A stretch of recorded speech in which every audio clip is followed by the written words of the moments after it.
The topic is tools of biotechnology.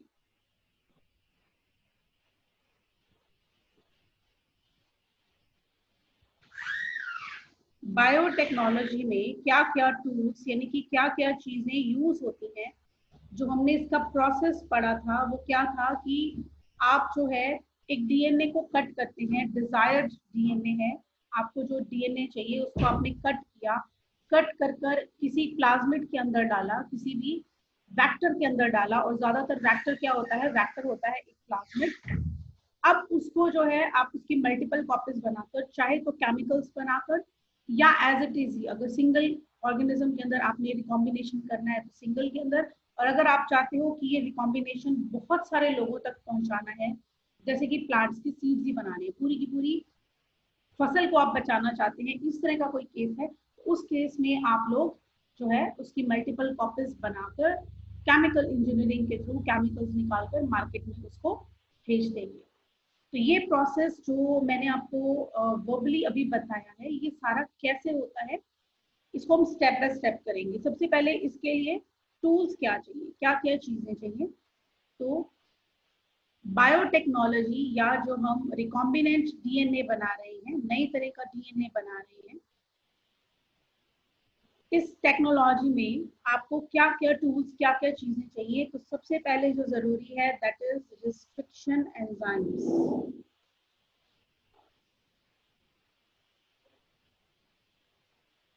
पहली चीज जो चाहिए दैट इज रिस्ट्रिक्शन एंजाइम्स। दूसरी चीज जो हमें इसमें चाहिए, ये एंजाइम्स तो वो हो गए जो तोड़ने वाले हैं, इसके अलावा कुछ और भी हमें एंजाइम्स चाहिए हो सकते हैं, जैसे कि एल्केलाइन फॉस्फेटेज, डीएनए को डिसॉल्व करने के लिए, डीएनए को देखने के लिए, और भी कई सारे एंजाइम्स हैं जो इस प्रोसेस में यूज होते हैं। फिर हमें चाहिए एक डोनर।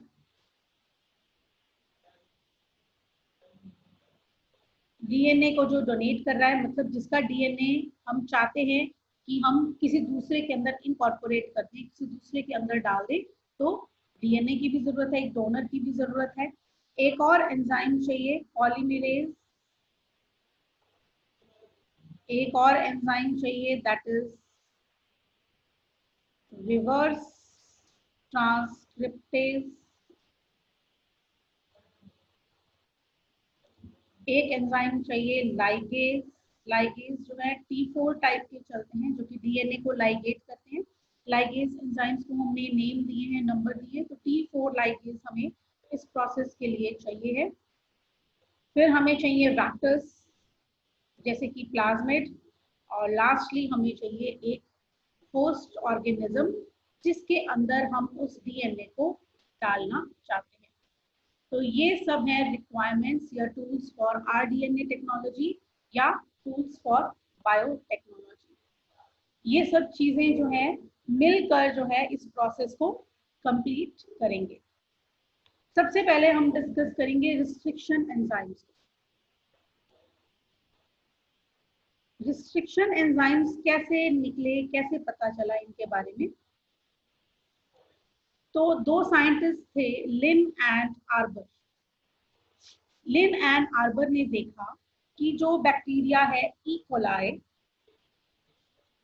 इस बैक्टीरिया को बैक्टीरियोफेज, बैक्टीरियोफेज क्या होता है, बैक्टीरियोफेज ऐसा वायरस है जो कि बैक्टीरिया को अटैक करता है। तो उन्होंने ये देखा कि ई कोलाई को बैक्टीरियोफेज जो है वो अटैक नहीं कर पा रहा। क्यों नहीं अटैक कर पा रहा, इसके लिए ई कोलाई पे सर्च की गई। सर्च करके देखा गया कि ई कोलाई के अंदर कुछ ऐसे एंजाइम्स हैं जिन्हें अब नाम दिया गया है रिस्ट्रिक्शन एंजाइम्स, और एक तरह के और एंजाइम्स हैं मिथाइलेज। तो जब बैक्टीरियोफेज जो है वो ई कोलाई को, यानी कि वायरस जब ई कोलाई बैक्टीरिया को अटैक करने आता है, तो ई कोलाई के जो रिस्ट्रिक्शन एंजाइम्स हैं वो क्या करते हैं, बैक्टीरियोफेज का जो डीएनए है उसको कट कर देते हैं। अब इस कटिंग में सारा का सारा जो डीएनए है वो डिस्ट्रॉय नहीं हो जाए, पूरा जेनेटिक मटेरियल ना खराब हो जाए कटिंग में, ये सारे जो है जितने भी मैनिपुलेशन कर रहे हैं इसके अंदर जो इकोलाई कर रहा है, इसीलिए वो एक और एंजाइम इसमें से निकलता है, मिथाइलेज। मिथाइलेज एंजाइम का काम क्या है? मिथाइल ग्रुप को ऐड करना। वो मिथाइल ग्रुप को ऐड कर देता है कहाँ पर? बैक्टीरिया के डीएनए के अंदर। अब वो वायरस जो है उसको कोई नुकसान नहीं पहुंचता है बेसिकली, लेकिन होता क्या है कि वो जो वायरस है सिर्फ उसका जो डीएनए है जो इन्फेक्शन कर सकता था जितना पार्ट बैक्टीरियोफेज को, उसको खत्म कर दिया जाता है, पूरे के पूरे वायरस को नुकसान नहीं पहुंचाया जाता। ठीक है, तो मिथाइलेज जो एंजाइम है वो मिथाइल ग्रुप ऐड कर देता है कट वाले डीएनए के पार्ट पे। मैं आपको डायग्राम बनाकर बताती हूँ। ये जो मैं ब्लैक कलर से बना रही हूँ ये है बैक्टीरिया का डीएनए, और इसको जो अटैक करने आया है ये है वायरस का डीएनए।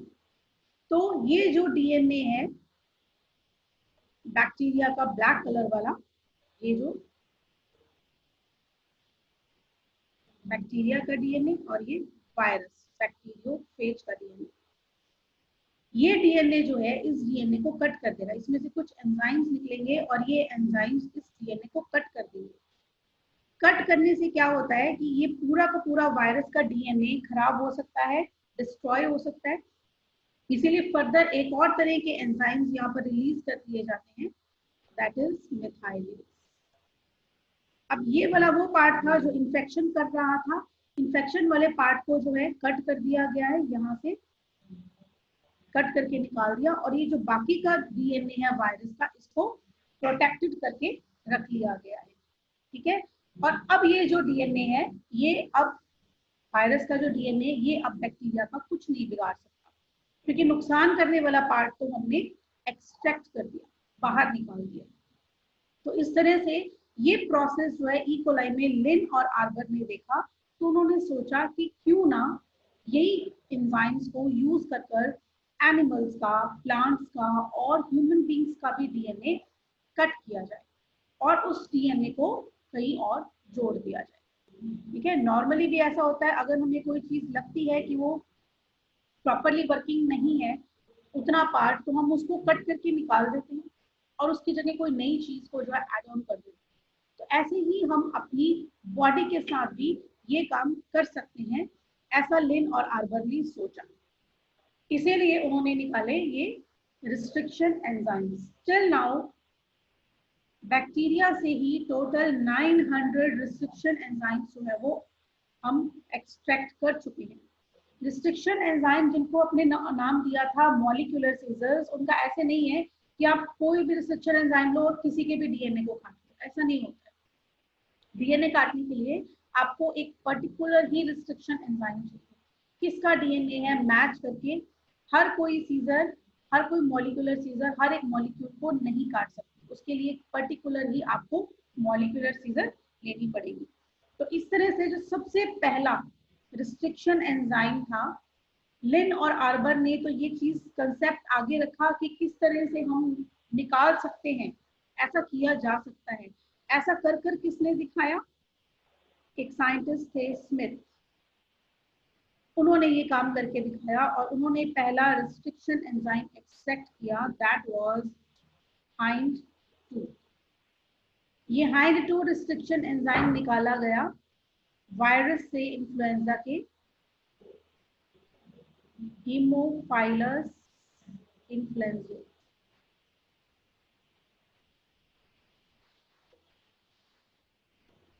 तो ये फर्स्ट जो है एंजाइम स्मिथ ने एक्सट्रैक्ट किया, जो कि जिसने काम किया और उसने देखा कि ये जो एंजाइम है ये डीएनए को कई पर्टिकुलर पॉइंट से कट कर रहा है, मतलब पूरे डीएनए पे अगर एंजाइम कोड करके रखिए तो ऐसा नहीं हुआ कि सारे ही डीएनए कट हो गया, कुछ एक पोर्शन ऐसा उसको मिला जिसमें कि ये कट हो रहा था। तो उसने देखा कि इसने जो पोर्शन कट किया डीएनए का, प्लांट्स के डीएनए का, वो पोर्शन वो था जहां पर ग्वानिन, थायमिन, साइटोसिन ये 3 नाइट्रोजन बेस लगे हुए थे। तो इन नाइट्रोजन बेसिस के हिसाब से वो कट करता है, जहां पर ग्वानिन, थायमिन, साइटोसिन लगा होगा उस जगह को ही ये एंजाइम कट करेगा। अगर यहाँ पर एडेनिन है, साइटोसिन है, थायमिन है, एडेनिन है, तो ये पार्ट नहीं कट होगा। जहाँ पर ग्वानिन, थायमिन और साइटोसिन नाम के 3 नाइट्रोजन बेस लगे हुए हैं डीएनए पर, वहां से ही ये उसको कट करता है। ऐसे ही एक और एंजाइम जो है एक्सट्रैक्ट करा गया, इको R1। इको R1 जो नाम है, जैसे हमने बायनोमियल नोमेनक्लेचर किया था, ऐसे ही इन जो एंजाइम्स हैं जो बैक्टीरिया से रिस्ट्रिक्शन एंजाइम होते हैं, इनको भी हमने नोमेनक्लेचर किया है, नेम दिया है। और इनका नेम का तरीका क्या है, जो इसका फर्स्ट लेटर होगा नेम का, जैसे इको RI में फर्स्ट लेटर है ई, तो ई क्या है, ई जो हमने नेम दिया है वो दिया कि जिस बैक्टीरिया में से ये एंजाइम निकला है उसका जो जेनेरिक नेम है that is Escherichia EM. Second और थर्ड जो लेटर हैं वो होंगे उसके जीनस के, स्पेसिफिक नेम के, सॉरी, दिस इज जीनस, और ये उसका स्पीशीज नेम जो है क्या है, कोलाई, सी ओ, ई से एस्चेरिचिया और सी ओ से कोलाई। आर जो इसका जो फोर्थ लेटर है वो इसके स्ट्रेन के बारे में लिखा गया है। ये कौन सा स्ट्रेन है, दो तरह के स्ट्रेन हो सकते हैं किसी भी बैक्टीरिया के, आर स्ट्रेन और एस स्ट्रेन। आर स्ट्रेन का मतलब रेजिस्टेंट स्ट्रेन और एस स्ट्रेन का मतलब सेंसिटिव स्ट्रेन। रेजिस्टेंट मतलब जिसपे किसी चीज का असर नहीं होगा, और सेंसिटिव मतलब अगर हम इस पे ये चीज देंगे तो ये इस चीज से खत्म हो जाएगा, उसके लिए सेंसिटिव है, इस पर उसका असर होगा। तो ये स्ट्रेन जो है वो रेजिस्टेंट है, तो इसका जो फोर्थ लेटर है वो आर। और जो फिफ्थ जो रोमन जो हमने 1 लिखा है, 1 जो है वो हमने इसको एक नंबर दिया है कि ये कौन सी फॉर्म है बैक्टीरिया की। अगर ये फर्स्ट फॉर्म है बैक्टीरिया की, हमने कुछ बैक्टीरिया जिनसे रिस्ट्रिक्शन एंजाइम निकाले उनको नंबर्स दे दिए, और उन नंबर्स के हिसाब से उनसे निकलने वाले एंजाइम, कि पहले ये एंजाइम निकला तो इसको 1, फिर इस बैक्टीरिया से कोई दूसरा एंजाइम निकला तो नंबर 2, तो इको R1 ये और एक एंजाइम है जो रिस्ट्रिक्शन एंजाइम का काम करता है और काटता है। 900 ऐसे एंजाइम्स और सबको नॉमेनक्लेचर यानी कि सबको अलग अलग नाम दिया गया है। ठीक है, तो दो तरह के ये एंजाइम्स हमने कल भी पढ़े थे, एक हो सकते हैं एंडोन्यूक्लियेसेस और एक तरह के हो सकते हैं एक्सोन्यूक्लियेसेस। एंडोन्यूक्लियेसेस कैसे एंजाइम्स हैं जो बैक्टीरिया को कहीं से भी काट सकते हैं इनसाइड।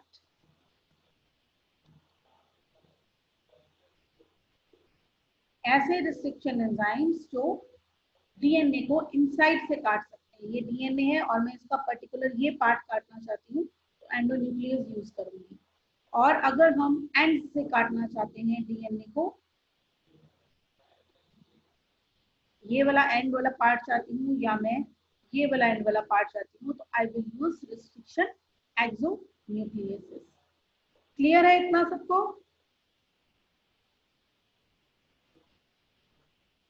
क्लियर है बेटा इतना? Yes ma'am. Yes ma'am.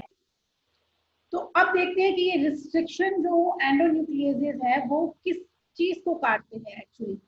तो डीएनए का स्ट्रक्चर क्या है, डीएनए के स्ट्रक्चर में हमारे पास होता है एक न्यूक्लियोटाइड। हमने चैप्टर 6 किया नहीं उसमें, नहीं तो ये स्ट्रक्चर आपने पढ़ा हुआ होता। ये 3 चीजें होती हैं डीएनए के स्ट्रक्चर में। पी क्या होता है, phosphate group, N nitrogen base, और एस होती है शुगर। डीएनए के अंदर शुगर होती है डीऑक्सीराइबोज। तो ये 3 चीजों से एक न्यूक्लियोटाइड बना है। न्यूक्लियोटाइड क्या है, न्यूक्लियोटाइड एक मोती है, और ऐसे ही कई सारे मोती यानी कि न्यूक्लियोटाइड से मिलकर डीएनए जो है वो चेन बनती है। अगर ये जो मैं आपको दिखा रही हूँ सर्कल, इसको देखेंगे तो इसमें ये 3 चीजें लगी हुई है, शुगर, नाइट्रोजन बेस और फॉस्फेट। इसमें शुगर और फॉस्फेट, मेन काम तो नाइट्रोजन बेस का है डीएनए बनाने में। शुगर और फॉस्फेट इसके अंदर क्या है, शुगर और फॉस्फेट काम करती हैं बैकबोन का। जैसे हमारे रीढ़ की हड्डियां हमारे बैकबोन है, जिसकी वजह से हम कोलैप्स नहीं करते, हम सीधे, हमारी बॉडी की एक शेप है, हम सीधे खड़े हो सकते हैं, ठीक है। ऐसे ही डीएनए जो है वो दो धागे इस तरह से उलझे हुए हैं आपस में।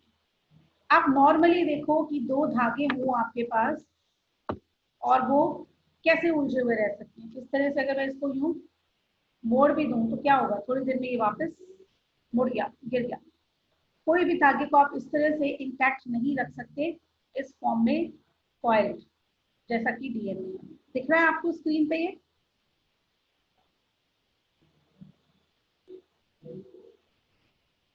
दिख रहा है बच्चे स्क्रीन पे जो मैं आपको दिखाना चाह रही हूँ? Yes ma'am. है ना।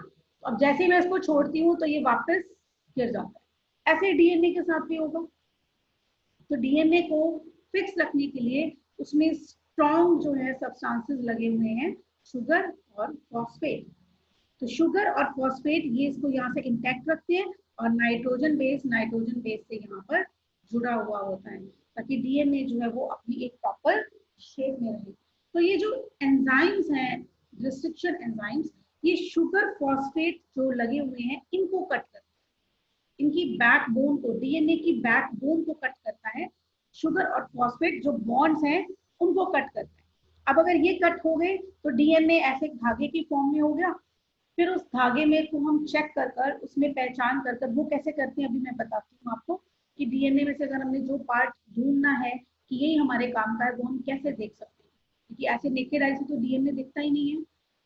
माइक्रोस्कोप में भी डीएनए दिखेगा तो ऐसे उलझा हुआ सा धागे की फॉर्म में या क्रोमोसोम फॉर्म में दिखेगा। आपको कैसे पता चलेगा कि जीन कहाँ है उसके अंदर, उसके लिए भी एक अलग प्रोसेस है। तो बेसिकली एंजाइम्स क्या काम कर रहे हैं, वो शुगर फॉस्फेट जो बैकबोन है डीएनए की उसको कट कर रही है, ठीक है।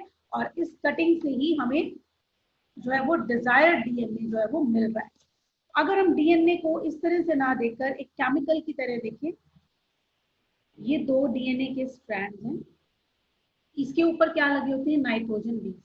अगर एक पे एडेनिन है तो दूसरे पे थायमिन होगा और ये आपस में जुड़े हुए होंगे। अगर इधर थायमिन है तो यहाँ पर एडेनिन होगा। अगर यहाँ पर साइटोसिन है तो यहाँ पर गुआनिन होगा। यहाँ पर गुआनिन है तो यहाँ पर साइटोसिन होगा और ये आपस में जुड़े हुए होंगे। इधर शुगर फॉस्फेट ये इनकी बैकबोन है और ये आपस में ये नाइट्रोजन बेस पेयरिंग कर, ठीक है। डीएनए के दो एंड्स होते हैं, एक 5 एंड और 3 एंड, और दूसरा उसके ऑपोजिट लगा होता है 3 एंड इज टू 5 एंड। क्यों? क्योंकि ऑपोजिट नाइट्रोजन बेस है। अगर 5 एंड पे एडेनिन लगा है तो 3 एंड पे वहां पर थायमिन होगा। अगर 5 एंड पे यहाँ पर थायमिन है तो 3 एंड पे यहाँ पर एडेनिन होगा। तो इस तरह की ये जो सीक्वेंस है इसे हम क्या बोलते हैं, इसे कहा जाता है पैलिंड्रोमिक सीक्वेंस। जो यहाँ पर लगा है एक स्ट्रैंड पर, उसके ऑपोजिट बेस पेयरिंग के हिसाब से होगा। और ये फिक्स है कि जहां एडेनिन लगा है उसके सामने थायमिन ही लगा होगा, जहां साइटोसिन लगा है उसके सामने गुआनिन ही लगा होगा। एडेनिन थायमिन के साथ 2 हाइड्रोजन बॉन्ड से जुड़ता है और साइटोसिन गुआनिन के साथ 3 हाइड्रोजन बॉन्ड से जुड़ता है। तो इस पैलिंड्रोमिक सीक्वेंस के इस पार्ट को रिस्ट्रिक्शन एंजाइम जो है वो कट कर सकते हैं। दोनों ही स्ट्रैंड के भी कट कर सकते हैं, हो सकता है एक स्ट्रैंड का भी वो कट कर सके। तो दो तरह के हमारे पास इस हिसाब से भी रिस्ट्रिक्शन एंजाइम्स हो सकते हैं। एक ऐसे रिस्ट्रिक्शन एंजाइम्स जो कि कट करते हैं डीएनए को उसके एंड से, ठीक है, लेकिन एक ही स्ट्रैंड पर, सिंगल स्ट्रैंड पर एक ही स्ट्रैंड कट होगा। अगर यहाँ पर एडेनिन है, थायमिन है, गुआनिन है, थायमिन है, एडेनिन है, साइटोसिन है, तो सिर्फ इतना पार्ट ही कट कर पाएंगे, ये दूसरा पार्ट एज इट इज यहीं पर ही रह जाएगा। अब ये डीएनए क्या हो गया, ये इम्बैलेंस्ड डीएनए। ये डीएनए था, इसका आपने इतना पार्ट जो है वो कट करके निकाल दिया, दिस पार्ट, इसको हमने कट करके निकाल दिया, ठीक है। तो फाइनली अब हमारे पास क्या बच गया, ये डीएनए इतना सा ही बच गया, छोटा।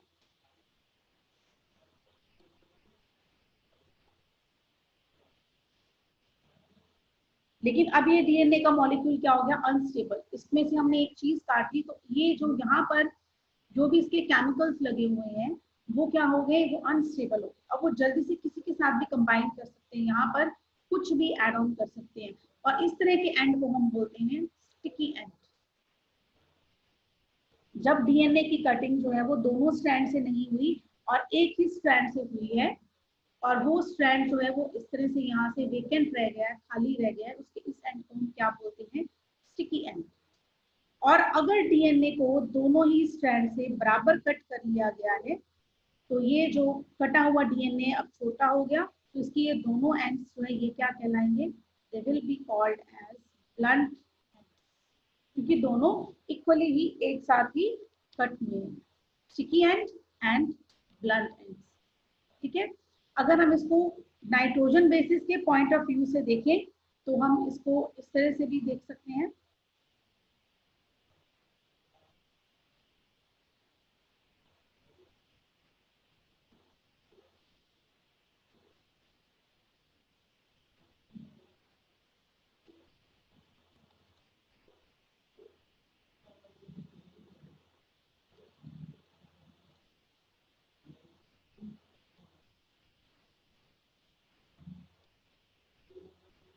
अब कटिंग कहाँ पर हो रही है, अगर एक एंड से हो रही है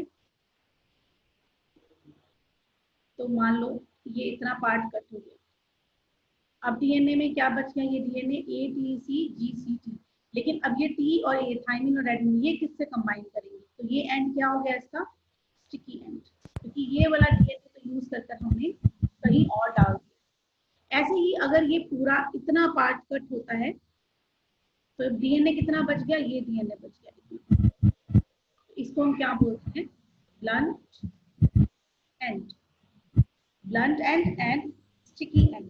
ठीक है, अब ये दोनों ही ब्लंट एंड और स्टिकी एंड जो है इनके अंदर जो है अनस्टेबिलिटी हो गई है, ये किसी और चीज के साथ बहुत जल्दी से कंबाइन कर सकते हैं, इसीलिए यहाँ पर जब हम एक डीएनए कट करते हैं किसी जगह से तो ये हाईली रिएक्टिव हो जाता है। तो इसको रिएक्टिव नहीं होने के लिए, इसको स्टेबल करने के लिए यहाँ पर हम कुछ ग्रुप ऐड कर सकते हैं, जैसे कि पॉली ए। यहाँ पर ये डीएनए है, इसके पास ए ए ए ए, जितना डीएनए हमने कट किया है वहां पर उतने हम एडेनाइल ग्रुप ऐड कर। अब ये डीएनए वापस उतने साइज का हो गया और अब ये रिएक्टिव भी नहीं है, क्योंकि जेनेटिक मटेरियल अगर रिएक्टिव हुआ तो वो किसी भी चीज को अपने साथ कंबाइन कर लेगा, और फिर जब उसके जैसा नया सेल बनेगा तो वो कुछ नई चीज बनकर आएगी।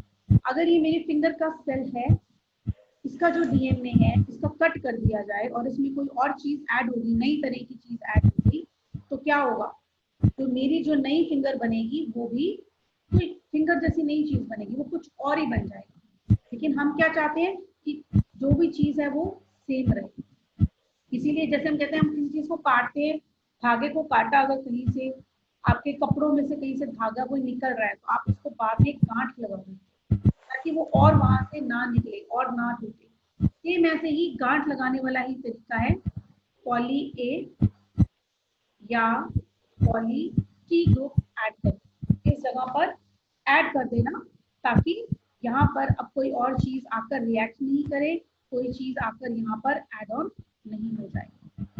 ठीक है, क्लियर इतना। एशली अब अपना जरा माइक बंद करो। हाँ जी, क्लियर है इतना। Yes ma'am. Yes ma'am. आ रही है समझ, अगर नहीं आए तो मेरे को बता देना, क्योंकि अगर एक बार में ये बात समझ में आ गई तो ही आगे की बातें समझ आएंगी, नहीं तो सारा ही जीरो हो जाएगा।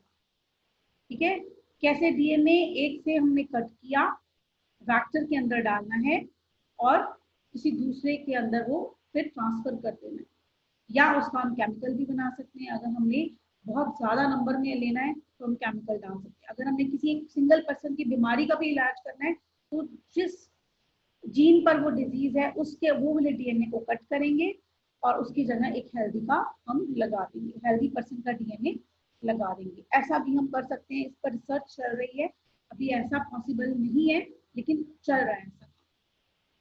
तो आर डीएनए टेक्नोलॉजी फाइनली अगर हम डायग्राम के थ्रू दिखाना चाहें तो क्या है, हमारे पास ये रहा एक डीएनए, डबल स्ट्रैंडेड डीएनए,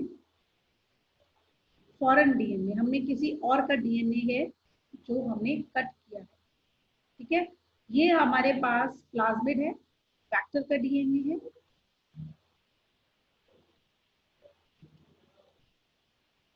मैं इसको डिफरेंट कलर से दिखाती हूँ ताकि आपको समझ आए।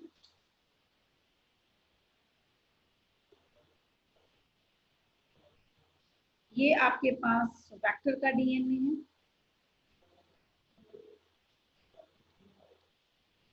ये फॉरेन डीएनए जो आपने कट किया है, लगाना किसके अंदर है, इस वेक्टर डीएनए के अंदर। तो पहले हम क्या करेंगे, जो वेक्टर डीएनए है इसके यहाँ पर हम रिस्ट्रिक्शन एंजाइम्स को डाल देंगे और इसमें भी यहाँ पर हम रिस्ट्रिक्शन एंजाइम्स डाल देंगे। अब रिस्ट्रिक्शन एंजाइम्स ने क्या करना है, इस डीएनए को कट कर देना। ये डीएनए के छोटे छोटे टुकड़े हो गए, ठीक है।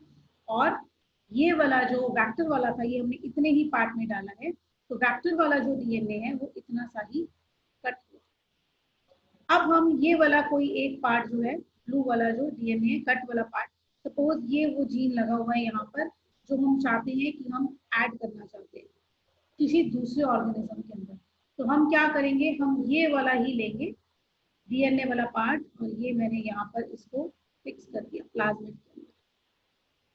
अब ये प्लाज्मिड के अंदर जो है नई तरह का डीएनए है, और प्लाज्मिड की कल मैंने आपको प्रॉपर्टी बताई थी, इसको सेल्फ और नॉन सेल्फ डीएनए का नहीं पता चलता, और ये जो डीएनए है अपना ही समझकर अब इसकी मल्टीपल कॉपीज बना देगा। अब इसकी मल्टीपल कॉपीज बन जाएंगी। तो ये प्लाज्मिड जो है, सपोज कर लो ये बैक्टीरिया के अंदर है, तो ये एक और एक दो, 20 मिनट बाद ये दो बैक्टीरिया बन गए। दोनों ही बैक्टीरिया में अपना जो है इनका प्लाज्मिड होगा, लेकिन अब प्लाज्मिड होगा कैसा, रिकॉम्बिनेंट, जो कट करके हमने इसमें डाला था दोनों के अंदर ही यहाँ पर वो प्रेजेंट भी होगा। तो ये रिकॉम्बिनेंट डीएनए हमने एक बनाया था, प्लाज्मिड के डीएनए और एक किसी भी ऑर्गेनिज्म के डीएनए को मिलाकर इन दोनों की ही कॉपी बनी। अगले 20 मिनट में फिर ये डिवाइड करेंगे दो में, तो इसकी 4 कॉपीज तैयार होगी। रिकॉम्बिनेंट की ही 4 कॉपीज हमारे पास तैयार हो रही है। बैक्टीरिया का जो अपना जेनेटिक मटेरियल है वो अलग पड़ा है न्यूक्लियोइड की फॉर्म में, वो तो अलग पड़ा ही पड़ा है, प्लस हमने जो ये प्लाज्मिड है ये हमने क्या करा है, रिकॉम्बिनेंट बना दिया है। This is plasmid. प्लाज्मिड हमारे पास रिकॉम्बिनेंट बन गया है, ठीक है। This is our DNA technology. कभी कभी इसका डायग्राम भी पूछा जाता है कि आरडीएनए टेक्नोलॉजी को फिर डायग्राम बताओ, तो आपने ये डायग्राम करना है। नोट्स आपने होपफुली देख लिए होंगे, है ना, नोट्स देख लिए थे सबने? हाँ जी मैम। Yes ma'am. अब है नेक्स्ट पॉइंट कि डीएनए को सेपरेट कैसे करते हैं।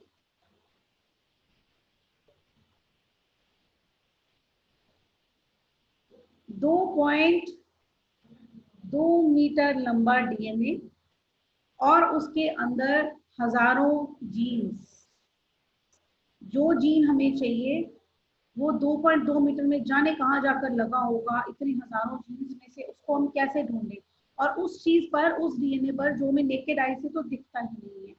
तो इसको देखने का तरीका है, एक प्रोसेस है, उसे हम बोलते हैं जेल इलेक्ट्रोफोरेसिस।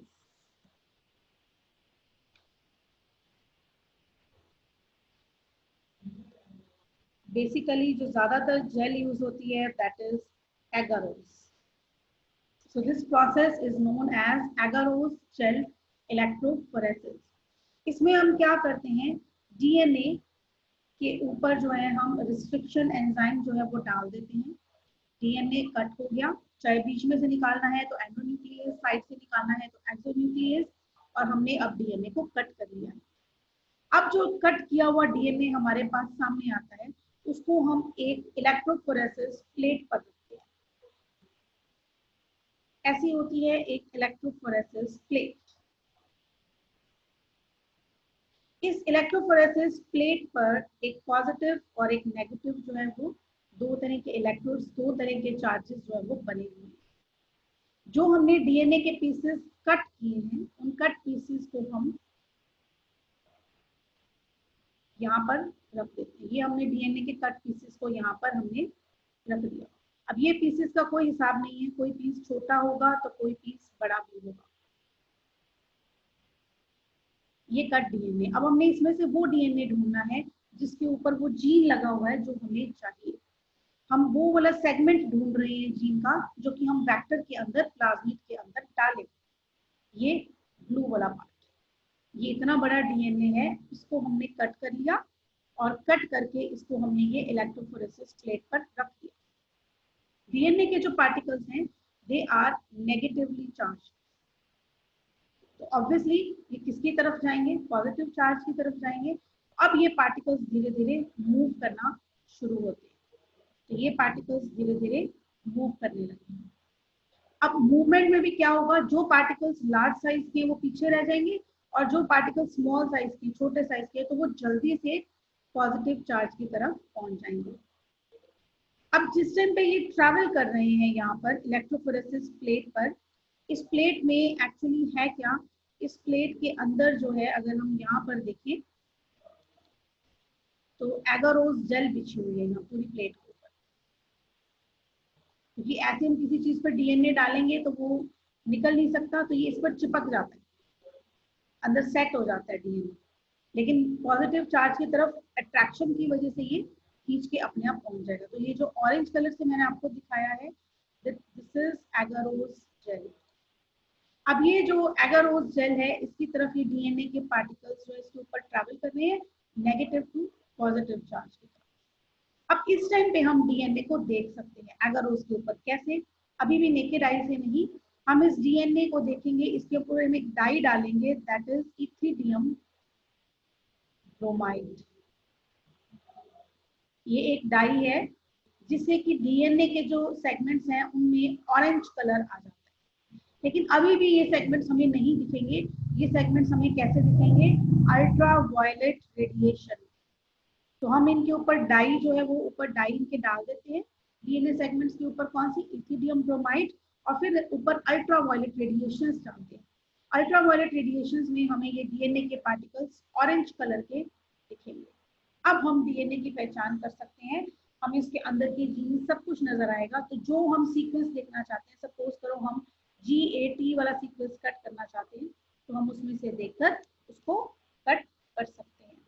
इस तरह से ये तरीका है डीएनए के सेपरेशन का। डीएनए को कट करने के लिए क्या है, रिस्ट्रिक्शन एंजाइम्स। कट कर कर अब पहचान करनी है कि वो कौन सा पार्ट है जो हमें चाहिए, उसके लिए क्या है, एगारोस जेल इलेक्ट्रोफोरेसिस।